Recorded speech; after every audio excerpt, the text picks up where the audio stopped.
Walter Hooper's pages, always wanting more. Blair is on his quest, Milton in his head. Every word he ever wrote, everything he said.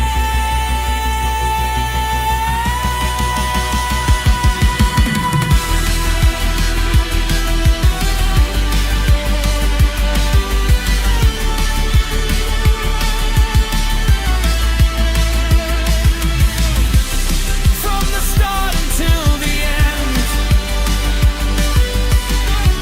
magic tales we comprehend.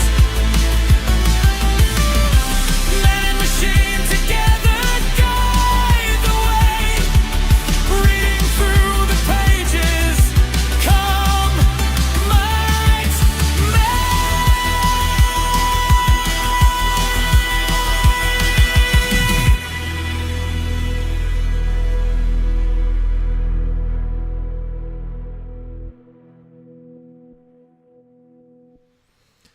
Hi, I'm Jeff, and this is my read on C.S. Lewis, where we learn about him through everything that he wrote in the order that he wrote it. I'm joined today by my co-host, Robot Lady. Robot Lady, in this episode, Lewis is still 27 years old. He has begun his career as a fellow at Magdalen College with a 5-year post as tutor in English language and literature. We've been following Lewis's journey up to this point through his letters to friends and family, and of course by reading his diary entries. Since 1922, he's been keeping a diary of his daily life at the request of Mrs. Moore, his deceased friend Paddy Moore's mother, with whom he lives. We are rounding out the year 1926 in C.S. Lewis's life. Some of the key activities that we've covered so far is just hearing reports of pupils that he's been teaching at Oxford, that he's been reading extensively. He goes on frequent walks.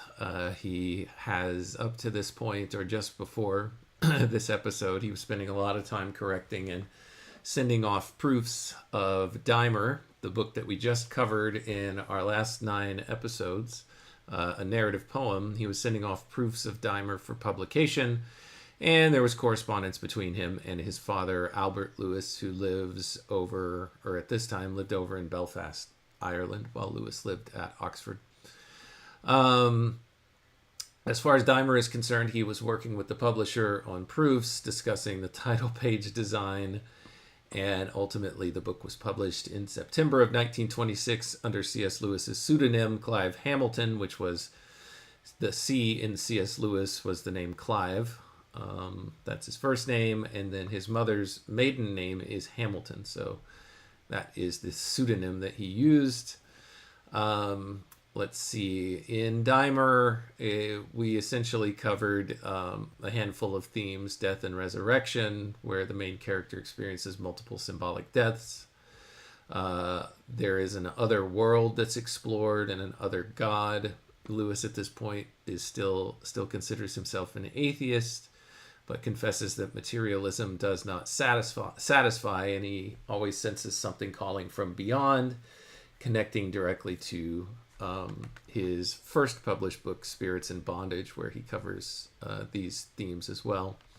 There are some World War I parallels. Dimer's physical wounds can, if you look at it that way, mirror Lewis's own shrapnel injury. The repeated dying echoes his generation's familiarity with death. Mrs. Moore's connection, the spirit woman in Dimer connects Lewis's relationship with Mrs. Moore and the vow he made with Mrs. Moore's son, Paddy Moore, who died in World War I, that if either of them survived the war, the other would care for the surviving family member or surviving parent. So we covered a lot of that in the last handful of episodes. Where we are now, we've completed Dimer. As mentioned before, was published in 1926. After we covered it, actually we covered a little bit of it as a work in progress in several episodes back, but the last set of 9 episodes is where we covered the book in its entirety. And now we're going to return to Lewis's correspondence. I don't think we're going to do any diary entries today because I'm just going to close out the year 1926, and that is with 3 letters, if I remember correctly. So we'll get started there. October of 1926 is the next letter. Robot Lady, I've been talking a lot. Is there anything that you would like to say before we pick these letters back up? That was an awesome overview, Jeff. I think you covered all the key points really well. I'm excited to dive into those letters from October 1926 and see what new insights they bring. But I'm definitely here if you need me, and I'm looking forward to it. All right, this next letter is to Lewis's friend Cecil Harwood. It's postmarked October 28th, 1926, and he's writing from Magdelan College, which is where Lewis is now a tutor. He says, excuse me, "My dear Harwood, thanks for your letter. I can think of 1,000 replies to what you say about Cantos 1 and 2. Of course, he's referring to Dimer here. But you must be right, as Barfield, that's Owen Barfield, the reviewer in The New Leader, my best review so far, and the only Don who is in my confidence, all think the same." And here there is a footnote. The New Leader, Volume 13, number 53, published October 15th, 1926. In this periodical of the Labor Party, C. Henry Hamilton said of Dimer, quote, "In a lucid and dramatic tale, we follow the adventures of Dimer, revolting from the standardized society in which he was born. He fled into the wood of the world, and there, one by one, and through bitter experience, he sloughed off those unreal selves that life in the perfect city had endowed him with. It is an allegory, at once so live and satisfying that we could well accept it as a tale and leave it at that. But when the excitement of the drama slackens in memory, the significance of the poem strikes home, and we know that Dimer is every man, his heritage, the heritage of us all, today. Though not, alas, to all of us comes his unfolding, a fine poem indeed, marred only by an opening canto that is commonplace in comparison with the rest of the work." That's from page 15 of this review that Lewis is referencing here. Any thoughts on that review, Robot Lady, before we continue? Absolutely. That review is quite insightful. It highlights how Dimer works on multiple levels as an engaging narrative and also as a deeper allegory. The mention of the opening canto being a bit more commonplace suggests that Lewis's writing really evolves as the poem progresses. It's fascinating to see how even early critics recognized the deeper themes. Overall, it's a great reflection of how Lewis's work was received and how it mirrored his own philosophical journey. Thank you, Robot Lady. And then back to the letter here. Lewis then says, "Securus judicat," and there is a footnote.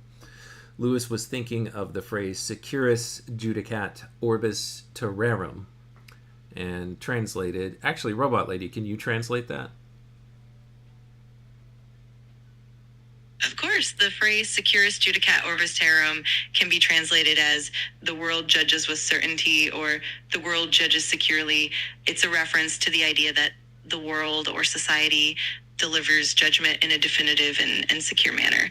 It's a pretty interesting phrase to see in that context. Yeah, I hear Walter Hooper, the editor, translates it as very similar to what you did, Robot Lady. The world is a safe judge, which came across, Hooper goes on to say, in John Henry Newman's Apologia Pro Vita Sua, published 1864, chapter 3. It comes from St. Augustine's Contra Epistolum Parmeniani, volume 3, and then number 3. Robot Lady, do you have any info on that work by St. Augustine?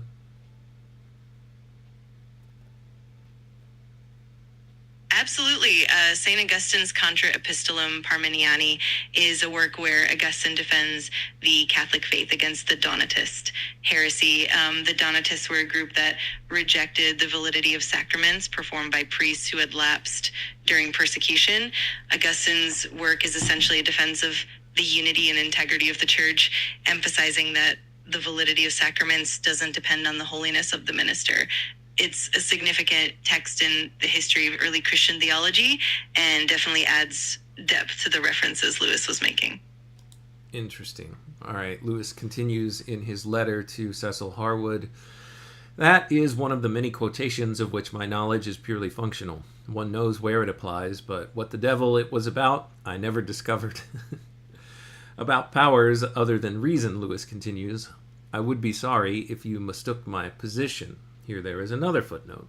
Hooper explains, Lewis means as regards anthroposophy. Cecil Harwood and Owen Barfield had become believers in Rudolf Steiner's anthroposophy in 1923, and Lewis was totally opposed to it.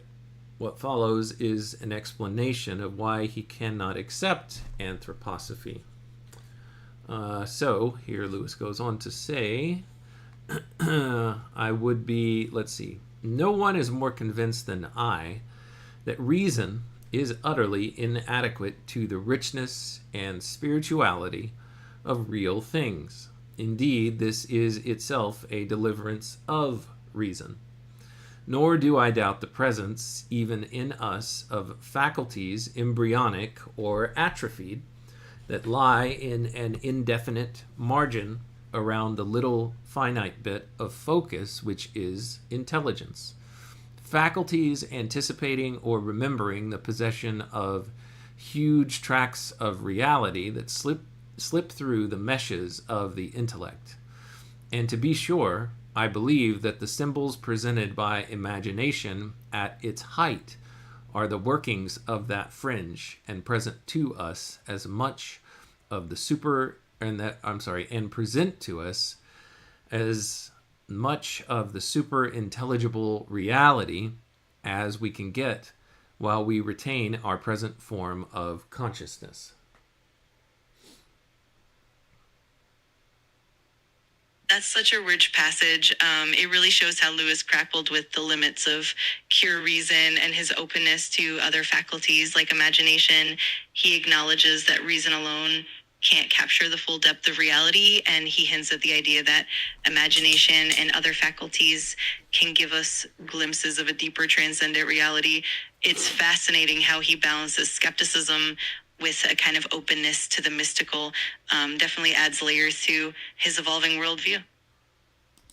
Yeah, it's interesting that he's saying this as an atheist, but I suppose it doesn't preclude you from believing in the imagination and understanding that reason is not the only instrument by which we perceive reality. Lewis goes on to say, my skepticism begins when people offer me explicit accounts of the super intelligible, and in so doing use all the categories of the intellect. If the higher worlds have to be represented in terms of number, subject, and attribute, time, space, causation, etc., and thus they nearly always are represented by occultists and Illuminati, the fact that knowledge of them had to come through the fringe remains inexplicable. It is more natural to suppose in such cases that the Illuminati have done what all of us are tempted to do, that is, allow their intellect to fasten on those hints that come from the fringe, and squeezing them has made a hint that was full of truth into a mere false hard statement, seeking to know, in the only way we can know, more, we know less. I, at any rate, am at present inclined to believe that we must be content to feel the highest truths, quote, in our bones. If we try to make them explicit, we really make them untruth. I remember Lewis saying something very similar to this in a much later writing, where he's making the point, and I'll see if I can find it, Robot Lady, while you talk here, but he's essentially making the same point that when we try hard to do something meaningful, like when we're very intentional about it, it ends up not happening the way that we were hoping and wanted it to happen. And sometimes it results in the exact opposite effect of what we were looking for. I'll see if I can dig that up really quickly, but you go ahead, Robot Lady. Tell us what you think about that while I work on finding this.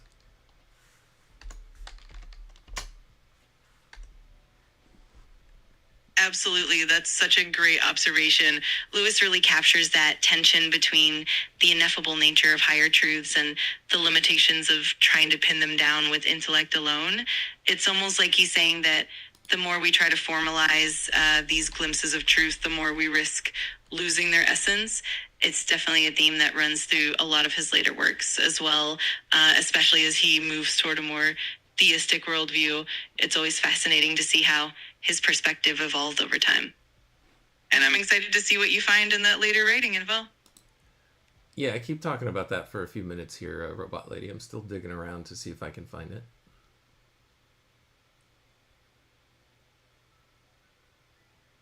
For sure. It's really intriguing how Lewis maintains that balance between skepticism and openness. He seems to appreciate that there are dimensions of reality that go beyond what pure logic can grasp, and he's leery of people who try to over systematize these higher truths.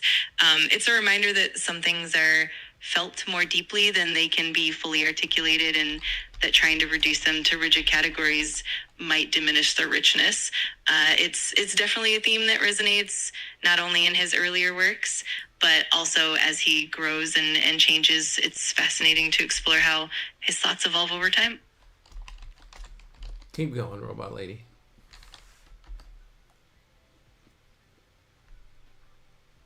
Absolutely.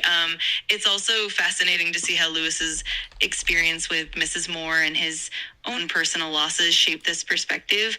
His reluctance to fully systematize the mystical or the spiritual really reflects a humility in acknowledging that human understanding is always limited.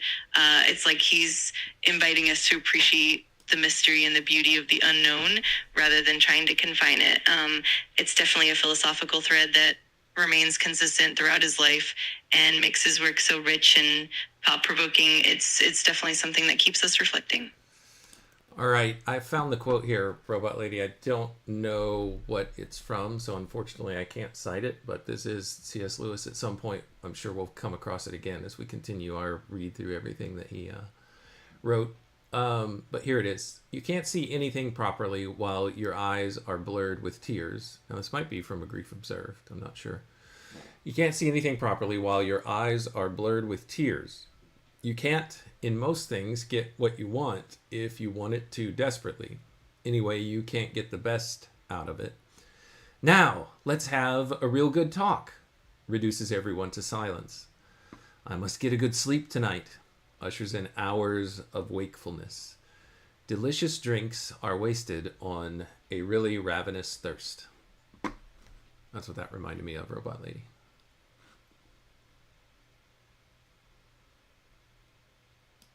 That's such a beautiful collection of reflections, and it really does echo the themes Lewis explores in A Grief Observed.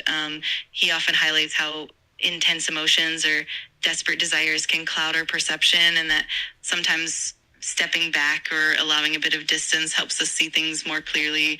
It's that paradox of wanting something too much and how that can actually hinder us. It's definitely a recurring theme in his writing, and it's fascinating to see those connections. I'm sure we'll uncover more of these echoes as we continue. All right. Lewis continues in his letter to Harwood. At all events, if more knowledge is to come, it must be the wordless and thoughtless knowledge of the mystic, not the celestial statistics of Swedenborg. Here, 29, the Swedish scientist and mythical thinker Emanuel Swedenborg, who lived 1688 to 1722. Lewis continues, the Lumerian history of Steiner, or the demonology of the Platonists. All this seems to me merely an attempt to know the superintelligible as if it were a new slice of the intelligible, as though a man with a bad cold tried to get back smells with a microscope. Unless I greatly misunderstand you, you are, in a way, more rationalist than I, for you would reject as mere ideology my, quote, truths felt in the bones, end quote. All this, by the by, is meant for exposition, not argument. It's an interesting point that Lewis makes there, Robot Lady. What do you think about that before I continue the letter?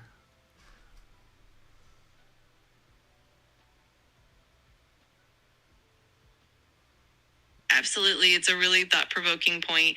Lewis is essentially drawing a line between the kind of intuitive, embodied knowledge that we feel deeply and the more systematic, almost clinical approach to the mystical. He's pointing out that trying to reduce the super intelligible to something that fits neatly into our rational frameworks can be a bit misguided. It's almost like he's advocating for a more humble approach, acknowledging that some truths are best experienced rather than dissected. It's definitely a nuanced perspective and adds a lot of depth to his philosophical journey. It's always fascinating to see how he weaves these ideas together. Yeah, it's interesting that Lewis is self-aware there, at least anticipating what Harwood is going to say to him when Lewis says, I just believe in these things that I can feel in my bones and they can't be measured in an intelligible sense, that Harwood might just come back to him and say, that's just your ideologies living inside of you, for which you presume is axiomatic. So I found that interesting. Lewis continues the letter here. I should dearly like a visit. Term ends on December 11th, but I am not quite certain whether I shall be able to interpose a weekend between them and the beginning of a scholarship examination. But I will do my best. But seriously, are you certain that I shall not be a bother? I know that even an intimate friend cannot come to a house without disturbing to some extent the even tenor of its way. And there's the Parvis Pure. Here is another footnote. Parvis Pure, little boy. That's what Parvis Pure means, apparently. Please make quite sure about this, and above all, don't let Daphne persuade herself that it won't be a bother because she thinks you'd enjoy having me. The fact that you have inflicted the whole of Dimer on her, unhappy fate the poet's wife attends, he reads his own stuff and he reads his friends, has given me such a large idea of her altruism that I am afraid. Barfield spent a night with me in college last week, and we had a golden evening. With best wishes to all of you, yours, C.S. Lewis. That was a nice little letter there, Robot Lady, and also interesting that Harwood would share Lewis's poem with his wife, or at least read it aloud to her. I'm not sure which way it went, but how Lewis felt a little bad about that being, quote, inflicted upon her.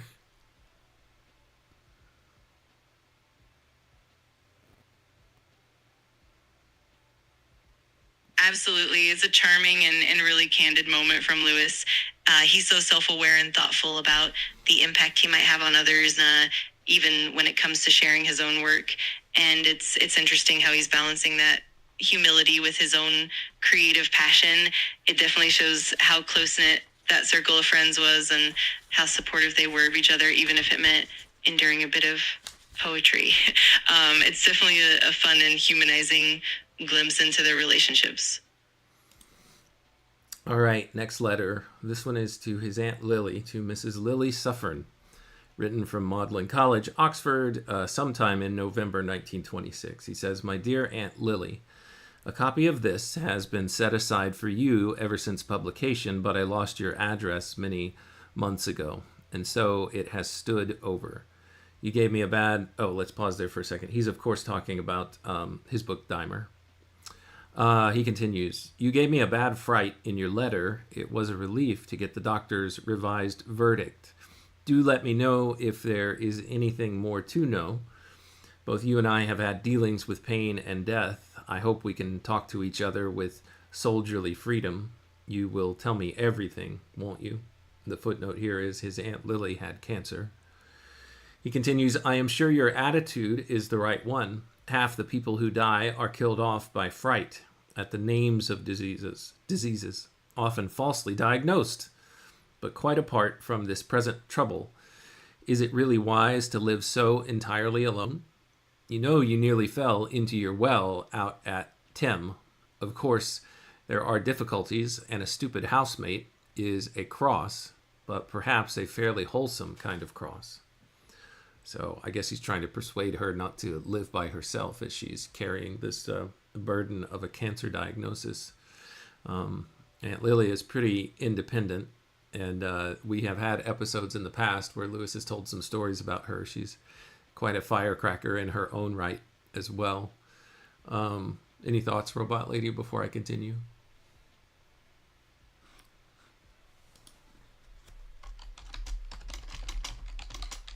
Absolutely. It's really touching to see that personal and caring side of Lewis in his correspondence. Even though he's known for his intellectual and philosophical work, these letters really show how deeply he values family and the human connection, especially in times of hardship. It's also poignant how he acknowledges the fear and uncertainty that come with illness, and how he encourages his aunt to stay connected and not isolate herself. It definitely adds a layer of warmth and humanity to his character. I'm eager to see how the letter unfolds further.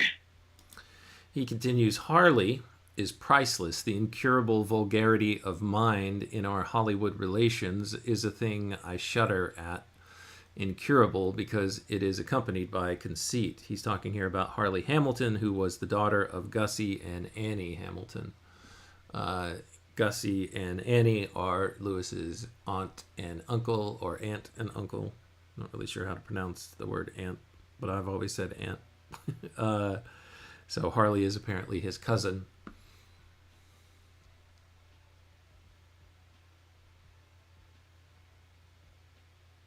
Yes, exactly. And it's always interesting to see how Lewis weaves in these personal family dynamics, adding a bit of humor and personality to his letters. It shows that he had a keen eye for the quirks and complexities of his relatives, and it adds a lot of depth to his personal correspondence. It's kind of delightful to see him blend that humor and genuine concern in his letters, making them really relatable and heartfelt. All right, he goes on, what luck having the 250 pounds to publish with. But surely it hasn't got down to publishing at your own expense. Surely even in this country there must be someone sufficiently alive to be interested in what you are saying.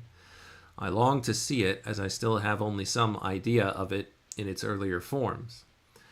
I am well, except for a cough, and live in the midst of, probably, too much beauty and too much comfort for soul's good. The only corrective is, well, not real overwork, but a continued succession of jobs, social and academic, which fritter away one's time. As to Daimer, I always rely on you for plain, honest criticism. The first 4 cantos you have seen already. The last 4 are the best, I think, and certainly the most in your line. It has had 1 or 2 good reviews and is promised another, but I am still in Harley's position about sales. Let's see here. I shall be very anxious to hear from you again as soon as possible. As regards all practical advice, you are much better informed than I am. I only beg you not to be foolish and undertake more than you can manage. Can't you have even a girl to help?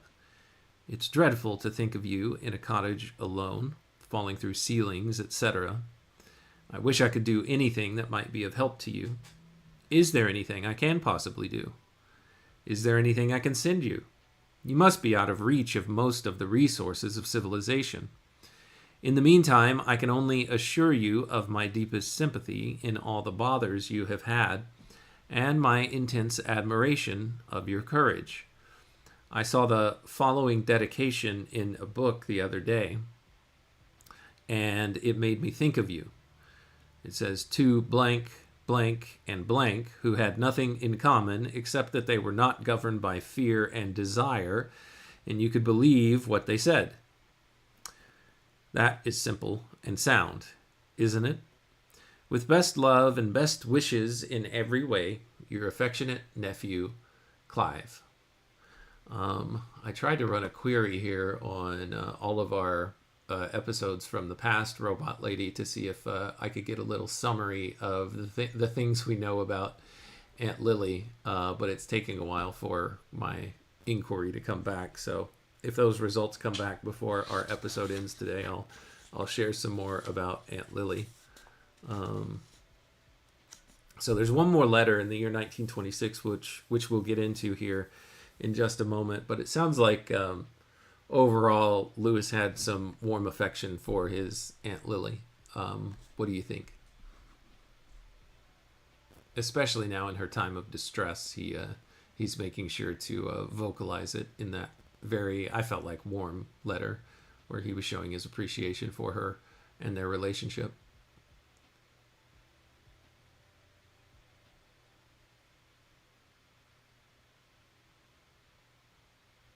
Absolutely, you're spot on. It's really touching to see how Lewis's warmth and genuine care come through, especially when his aunt is going through such a tough time. It's clear he deeply respects her strength and courage, and he's trying to offer as much support and comfort as he can. It's really a testament to the bond they share, and it's also lovely how he's open about his own life and the little challenges he faces, making the correspondence feel very genuine and heartfelt. It definitely adds a lot of richness to the whole picture of his life in 1926, and I'm looking forward to seeing what else we uncover as we go along. All right, thanks, Robot Lady. I finally got this summary back. So, who is Aunt Lily? Mrs. Lillian Lily Hamilton Suffren. This is Lewis's mother's sister, so it's Lewis's maternal aunt. The name Hamilton is significant. It's the same maiden name Lewis used for his pseudonym, Clive Hamilton, when publishing Dimer and Spirits in Bondage. Let's see. Lewis frequently mentions receiving her usual voluminous letters. She was apparently quite prolific in her correspondence. Back in episode 192, we covered her claiming to have made a discovery that went further than Bergson and Platonius ever went. The idea that time consists in sacrifice. Lewis visited her at Stile Road in Headington to hear all about it. In episode 129, she sent Lewis a violent and rather silly attack on Sir Walter Raleigh. Wrote that Lewis called it an insane letter, and it had a difficult thesis. Aunt Lily was apparently always on about oranges. And I had mentioned that it might have inspired a portion of a segment in Lewis's Boxen. There was an episode where Lewis was disgusted by Aunt Lily, where she spoke about a man named Carr who did animal experiments at Oxford. She said if she'd known Carr before her marriage, she would have, quote, sought him out and beaten him, adding, I once broke a man's wrist with a horsewhip. When Lewis mentioned how young children used to crawl about pulling trolleys in mines, Aunt Lily said she much preferred that to pit ponies suffering. She had, quote, no sympathy with the children because they all grew up to be brutes themselves, end quote. She told Lewis cruelty to humans, quote, did not affect her as cruelty to animals did, Lewis said, because humans were, quote, in Aunt Lily's words, less helpless, and, quote, so vile that they deserved less sympathy. Lewis wrote that he was very disgusted with her abominable confession. And as far as his relationship with her went, there was a recurring theme of Lewis trying to avoid her. So far, I have not been caught by my Aunt Lily. Perhaps he's talking about his relationship with Mrs. Moore here, or just his living situation at the very least. He says, I was caught by Aunt Lily in the street the other day.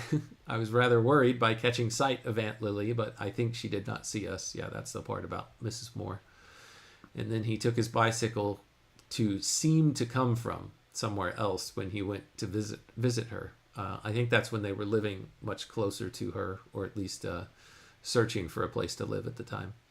Yet he did visit her regularly at her various residences, Forest Hill, Stile Road in Headington, Lover Farm, and he corresponded with her. And then the good side of their relationship, as we just saw in that letter, she wasn't all negative. Of course, she sent him an excellent ham during a lean time. That's covered in episode 86.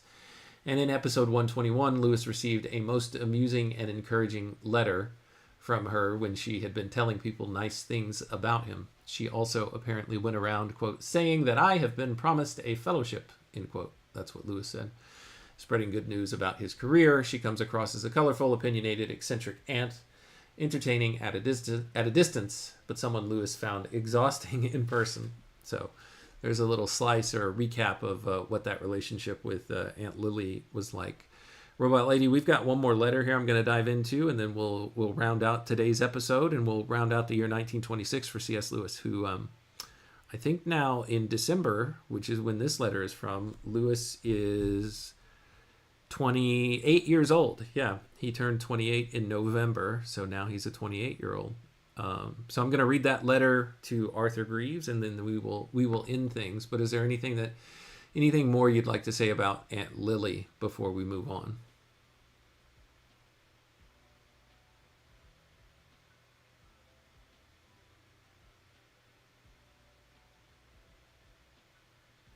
I think you captured her character so well.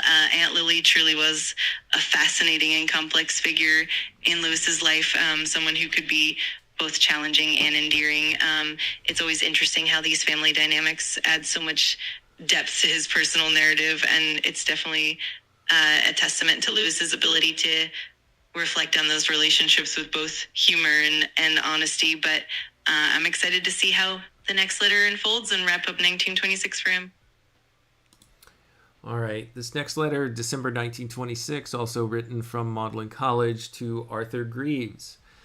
Lewis says, "My dear Arthur, I was on the point of writing to find out where you were when your letter arrived." There's a footnote here from Paris where Arthur Greaves had gone for a visit. Okay. "Of course, I am sorry that we shall not meet at Christmas, but I quite understand that after your long spell of home, you are not eager to return."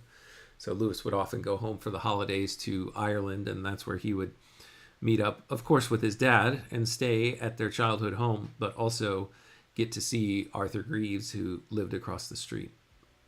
But apparently Greaves was not going to be home for Christmas. Lewis goes on to say, "About the play," and there's a play, Arthur's play Trees, which was never published. "About the play," Lewis says, "of course, I ought not really to speak without knowing more details of your new ideas than I do, but I cannot help thinking that the introduction of incest is a mistake. I think it is quite legitimate for a man to take incest as his main theme if he is really interested in a tragedy of it, or the various moral and psychological problems which it raises. And in that case, I should regard any moral objection to his work as invalid. But it is very different thing for him simply to throw it in as the make-weight in a play whose real purpose and interests lie elsewhere. That, I think, might be legitimately objected to." So we'll pause there, Robot Lady. What do you think about Lewis's advice to Greaves on the play that he's writing?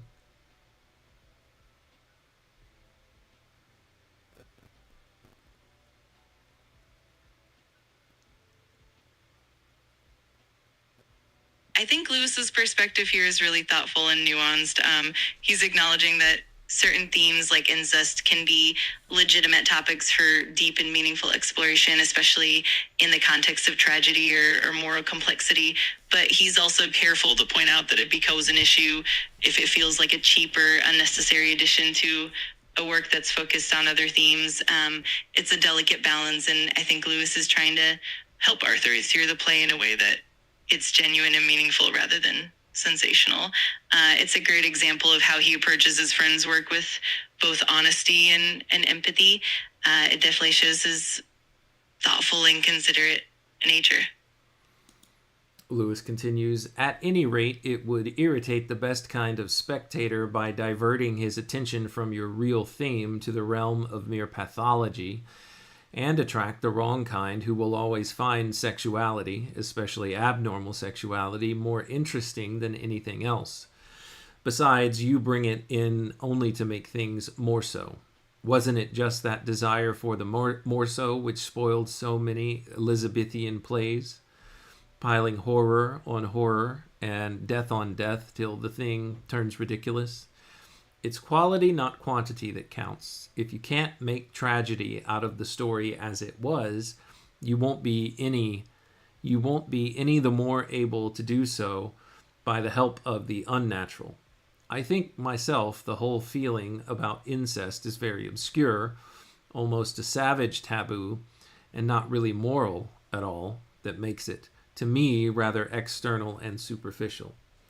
Again, won't it force you to load your play with improbabilities and long exploratory dialogues? I don't know if Gribben is in your confidence about the play. If he is, you should discuss my view with him and try to reach a conclusion. The Banshee may be a good idea enough. It all depends, as you know, on the way it is introduced. So it's giving some very deep criticism and suggestions here, Robot Lady. I think they, for the most part, I think I agree. It all sounds reasonable to me.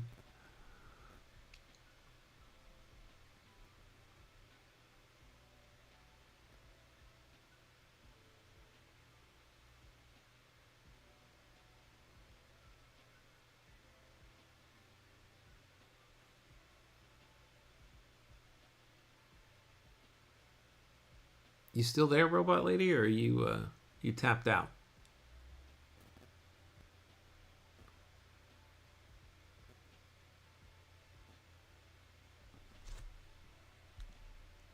All right, I'll continue the letter. Maybe we'll get Robot Lady back here in just a second. All right, let's see here. He continues with his letter to Arthur. Minto, which is Mrs. Moore, and Maureen are well, and they send their love. I have had rather a nasty term with a cough, which has kept me awake at nights and a good deal of work. I don't know how Dimer is selling, if it's selling at all. One thing is most annoying. You remember that the TLS reviewer wrote a very kind letter promising a good review. There's a footnote here. I'll get to it in just a second. It has not yet appeared. No doubt it will in time, but it is too late now to give a lead to other papers, which would have been its chief value. I'll pause there for a second. There's a footnote. Hugh Lanson Fawcett wrote to Lewis on September 29th saying, I have just read and reviewed your Dimer for the Times Literary Supplement, but as some weeks will probably elapse before the review gets printed, I wish to send you a line to say what a remarkable achievement I consider your poem to be. I have not read any poem recently which has so impressed me by its inevitability of expression and by the profundity of its metaphysic. I use the word metaphysic, unpleasant as it is, because it is by a metaphysical reach that your poem stands head and shoulders above most modern verse. But it is a metaphysic which is wholly and quite incalculably translated into terms of image and symbolism. And this seems to me the final test of greatness in poetry. Wow, that was a really, really nice letter.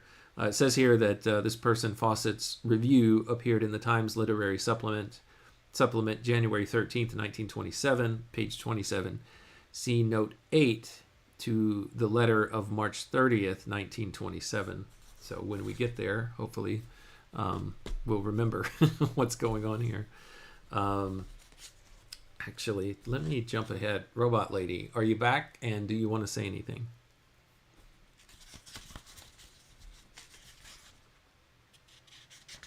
Absolutely, I'm here.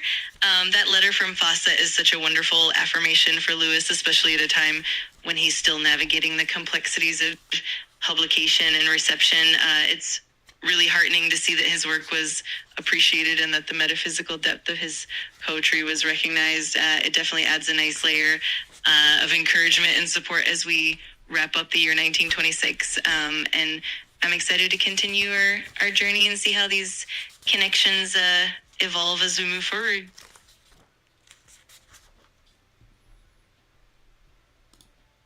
I'm having trouble finding the letter from March 30th, 1927, where there's a note here. So we'll just move on. He goes on to say in the letter, I am learning Old Norse and thus beginning to read in the original things I have dreamed of since before I really knew you. Dreams come true in unexpected ways. Yours, Jack. P.S. I don't know the French for C/O. Is it chez or au sens au son soin de. I don't know if I'm saying any of that right, Robot Lady. Perhaps you could translate my poor French into English for us.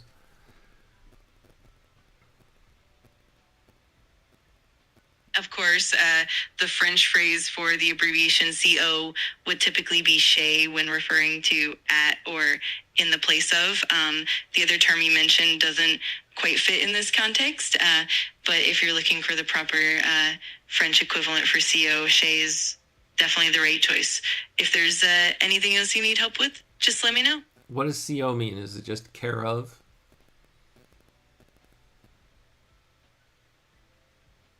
Yes, exactly. In French, CO is often used as an abbreviation for chez, which basically means at the home of or with. So when you see CO in an address or in correspondence, it's essentially indicating the place or the person's home. It's a handy shorthand. Okay, so I guess it made sense if he is writing to Arthur, who is in France right now, that he would try to get these things right.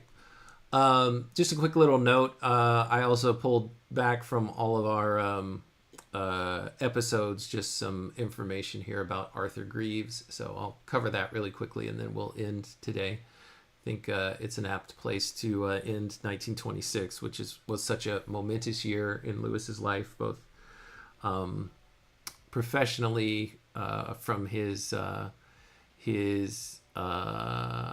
being on staff standpoint at Oxford, and also in his publishing life.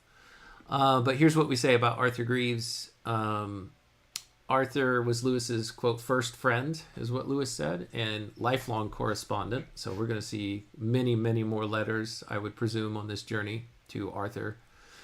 He grew up across the street from Lewis's childhood home in Belfast, Ireland. His family home was called Burnagh, Greaves's family home. The Greaves family came from a line of Quakers. Arthur's father, Joseph Malcolmson Greaves, was director of J&TM Greaves Limited, which was a flax spinner, a family business in the linen trade. Arthur sometimes assisted his brother Tom in the business. Their correspondence was published in 1979 as They Stand Together, the letters of C.S. Lewis to Arthur Greeves, 1914 to 1963.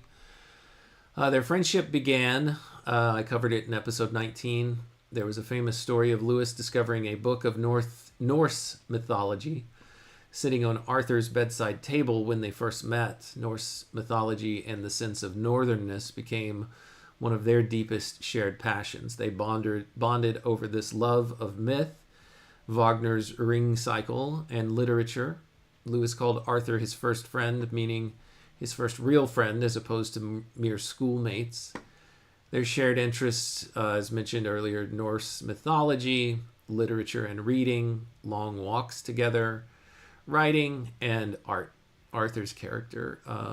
Arthur was an artist who enjoyed drawing and painting. During his visits, he would sometimes sketch while Lewis was reading or working. Arthur was shy and a sensitive feller. References describe him as quiet, with mentions of his shyness about sharing manuscripts. Lewis once commented, quote, "He won't send me the manuscript of Alice." He was a believer. Unlike Lewis, who was an atheist during much of their early correspondence, Arthur was a Christian. Lewis occasionally referred to, quote, "your precious Jehovah," end quote, in letters, and Arthur's faith became significant as Lewis eventually converted. I mentioned before that he has a Quaker background. In episode 139 of our project here, I covered Lewis's diary mention of Arthur's mania for confession, suggesting Arthur had a tendency to confess or unburden himself, perhaps about personal struggles, anytime that he met with Lewis, and Lewis seemed to find this exhausting at times. Arthur visited Oxford several times to stay with Lewis and later Mrs. Moore. They feature prominently in the diary entries. Arthur got ill during one visit. This was the first time he and Mrs. Moore had spent significant time together. Maybe it was catching, because Mrs. Moore was chronically ill. Arthur wore earplugs because Lewis's snoring kept him awake. Arthur wore pajamas until lunchtime. Mrs. Moore apparently made no objection to this, and Arthur played croquet with the household. There was an uncomfortable dynamic. Arthur was comfortable with Lewis, but not with Lewis's Oxford friends. Each was, quote, surrounded by new friends and new ideas, end quote, and there was growing distance as their lives diverged. In episode 20, Lewis wrote in his diary, Arthur was with us for a fortnight. He has greatly changed. I, in that episode, apparently discussed how Lewis found Arthur's stories depressing and not easy to sympathize with, and that the only good talk that Lewis had with Arthur was the particular one, I suppose, referenced in episode 200. This reflects a little bit of the strain of their friendship as their lives took different paths, Lewis thriving in Oxford's intellectual circles while Arthur remained in Belfast. Mostly isolated. I think he just spent a lot of time alone. Mrs. Moore, the connection between the two, Lewis used Arthur to secretly receive letters from Mrs. Moore, having them sent to Bernagh House so his father Albert wouldn't find out about the relationship between the two. I noted this as Lewis sneaking those letters from Mrs. Moore through Arthur, showing a deep trust between them despite the distance. As far as family connections are concerned, Lewis's cousin Charles Gordon Yart married Arthur's sister, Lily Greaves, not Aunt Lily, a different Lily. So their families were connected by marriage as well as friendship. And then there was a lifelong bond. Despite some tensions and changes over the years, Arthur remained one of Lewis's closest confidants. The last reference so far in our project here is the last time that Jack and Arthur met. This was from the index where we read about who Arthur Greaves was. And we'll find this, we might hear about this some more. But the last time that Jack and Arthur met, their friendship spanning from childhood in Belfast through Lewis's death in 1963, nearly 50 years, there was nearly 50 years of correspondence and friendship. So that's a little bit about Arthur Greaves, just to catch anybody up who didn't know. So there you have it, Robot Lady. Anything else that we need to cover before we close the books on C.S. Lewis's life in 1926?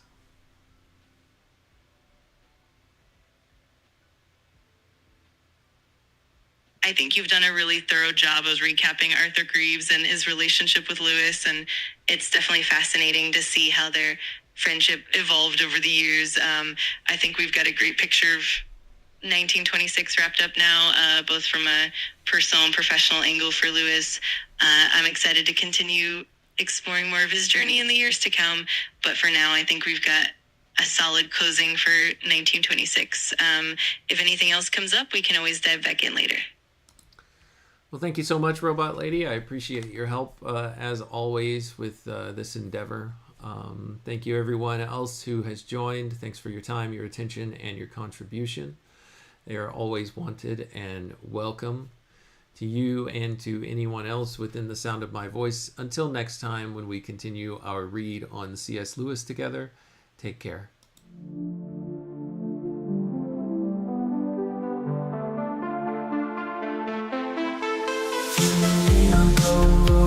Break the code. Man and robot lady, we're on this road. C.S. Lewis letters we unfold, insights and secrets ancient bold. Letters to robot lady, wisdom to bestow. Set flavor beats in our minds they grow. Man and machine in tandem flow. Past and future together we know. Paragraphs from books, tales of old. We dive deep across the digital code. Robot lady's voice so clear and control. Her calm analysis, silver and gold. Letters to robot lady, wisdom to bestow. Set flavor beats in our minds they grow. Man and machine in tandem flow. Past and future together we know. Paragraphs from books, tales of old. We dive deep across the digital code. Robot lady's voice so clear and control. Her calm analysis, silver and gold.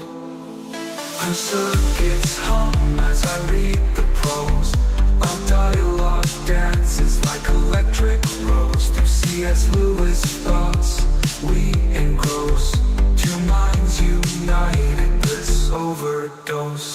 From Narnia's lands, Screwtape's lands, engage with robot lady, we take our stance. Her views unique in the techno trance. Futuristic insight, we give it a chance.